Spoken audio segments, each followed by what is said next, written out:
This is a recipe for no knead bread dough. Super easy.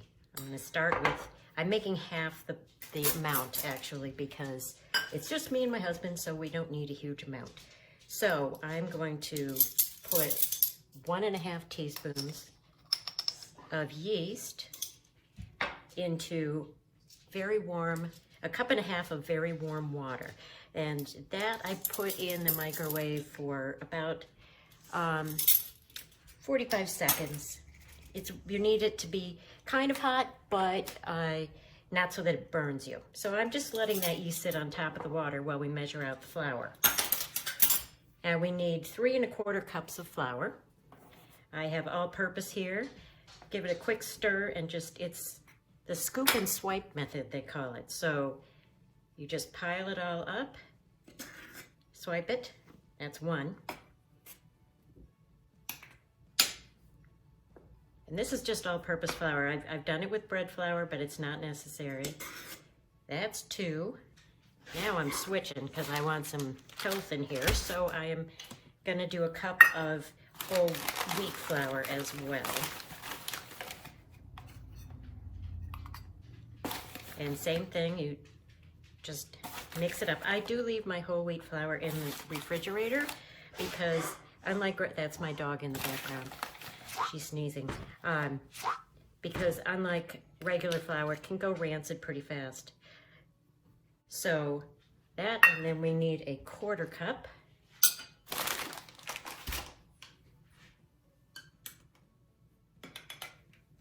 Okay, and now we need 1 3/4 teaspoons of salt.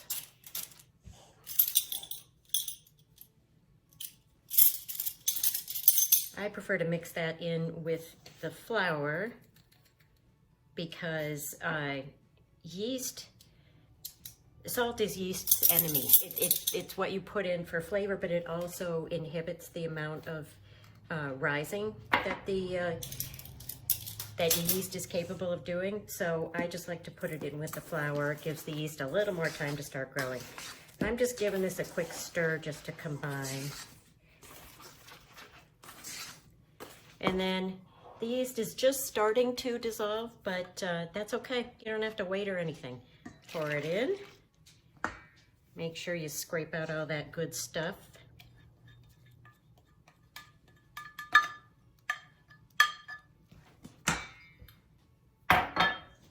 And then you mix this just until the water is absorbed. You don't need to do any more than that. So this will just take a sec. Look how quickly it goes. You can stick your hands in, but it's a very sticky dough, and I haven't really had the need to do that. Oh, sorry, no pun intended. But if you just make sure you get all of that flour incorporated, you can see it's a little dry on the bottom still, so I'm continuing to mix. It's very shaggy, as they call it, and that's okay. You won't be making bread in an hour with this, but you also have very little work to do. And that's it. That's done. Can you believe that? So fast.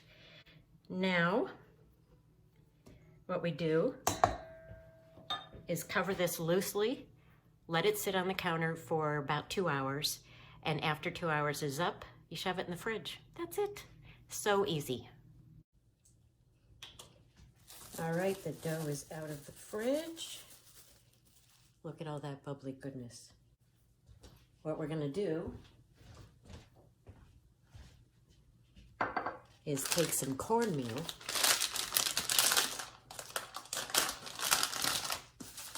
and sprinkle it on some parchment paper.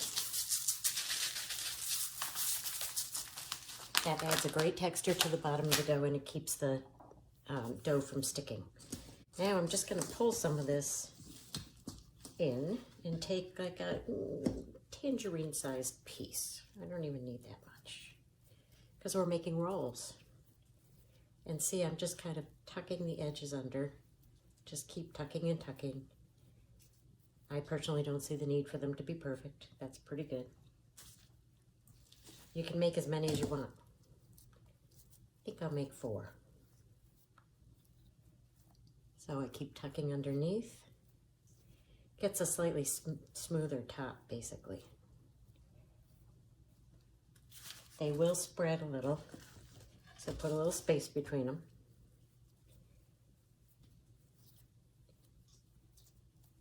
And the rolls are nice because this is fresh dough, so it's not going to stay fresh for days. But if you don't cut into the rolls, they actually will last for, I don't know, 3 or 4 days before they get stale. So with just the two of us, I tend to make rolls more often. If it starts sticking, I have a little thing of water over here and just dipping my fingers into.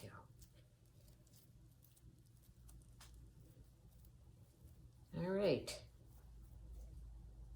I might add just a little to that one. Okay.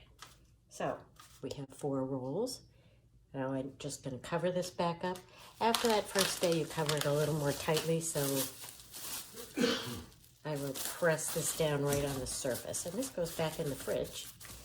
These rest for half an hour, and then after that half an hour, you turn the oven on to 450 for another half an hour. And we'll be back. We'll talk about that then.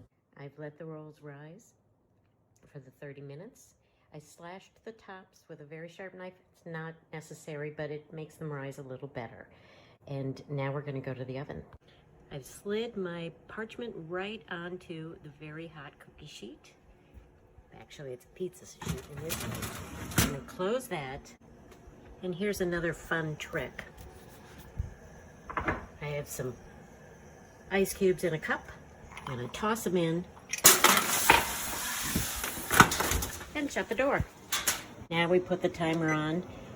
I find the rolls are about 25 minutes. You might want to check them at 20 and let them go. Now if you're making a loaf of bread instead, you want to let your loaf rise for about 45 minutes before you do the oven heating, and you want the loaf to cook from start checking it at about 25 minutes. Here is the end result. They're a little lumpy, but they will taste fab. And you check them by turning them over, tapping the bottom. It should sound hollow. If you have a thermometer, you can take its temperature. You want it to be at least 200 degrees. But otherwise, just take them out when they look pretty and they sound hollow. Enjoy.